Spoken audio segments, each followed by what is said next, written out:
total war against tax evasion, well, tax avoidance and illicit financial flows that the Ministry of Finance and the FRS and the rest of the state, do you think they are prepared for this based on what you know? Well, I think that... Or how prepared should they be? Well, I think that the task is enormous. The task is enormous. And I think in recognition of that, what the Finance Ministry, in conjunction with FRS, has done is to actually raise additional manpower to support on a short-term basis. So there are 7,500 CTLO, Community Tax Liaison Officers, that have been recruited under the Empower scheme to support this particular scheme. So these guys will go all around doing all of the enlightenment, all of the campaign, helping you to understand where do you pick the form, what do you do, and within that, all of the activities that the presidency is doing with the Enabling Business Committee, because all of these are interlinked, that our people are willfully defaulting is just a side of the story. There's also massive burden when it comes to compliance with taxes. The World Bank Paying Taxes Index put us in the bottom 10 out of about 190 countries that were surveyed.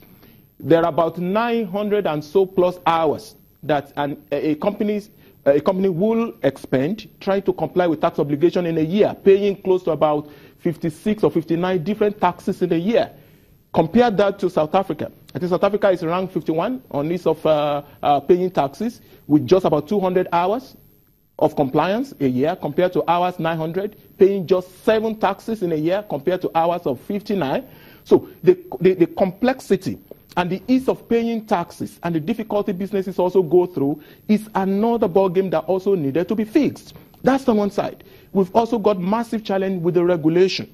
So when you talk about tax, it's never in isolation. It's always within a context. So when we say our tax to GDP ratio is low, there's low level of compliance and all of that, I think the government also needs to realize that this is within the context of a bigger problem. So what the government is doing, in my mind, is a short-term emergency measure. You know, the type you will take when you declare state of emergency in a particular sector. But on the long run, we need a lot more. We need changes in regulation. We need a whole lot of things. With that change in regulation, one of our viewers sending via Twitter says the informal sector is inappropriately captured and professionalized. So do you think we need to do something, or will this exercise help us drag in more from the informal sector into the formal economy and formalize them? I believe so. And I think what the government has done should actually be lauded. It's actually a very good initiative. So if you fail to pay your taxes, it doesn't matter what your arguments are. And there are many of those. We don't know what the government is doing. There's corruption. There's leadership crisis.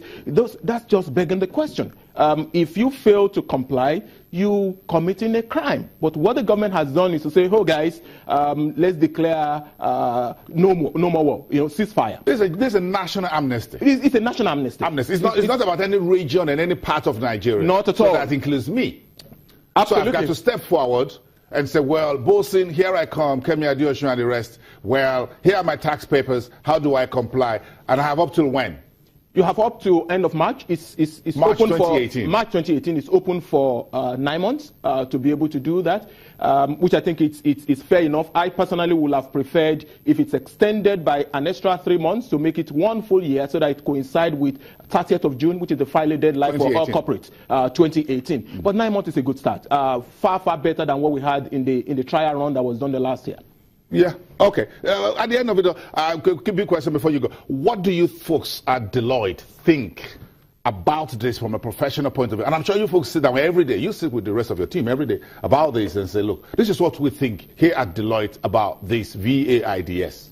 It's actually a scheme that we believe very strongly in. It's been something we've been clamoring for. When Dr. Fowler was brought in as the chair of FIRS, and he called in all of the big firms and all of the consulting firms around, those were actually part of the suggestion and part of the discussions. And it was actually very heartwarming that eventually we were able to pull it through. So some of the difficulties and the delays were actually around how to legalize, the regulation around all of this. And I think the acting president and the Ministry of Finance and the FRS and all of the state tax authorities must be commended for this. So they're saying for the past 6 years, come clean.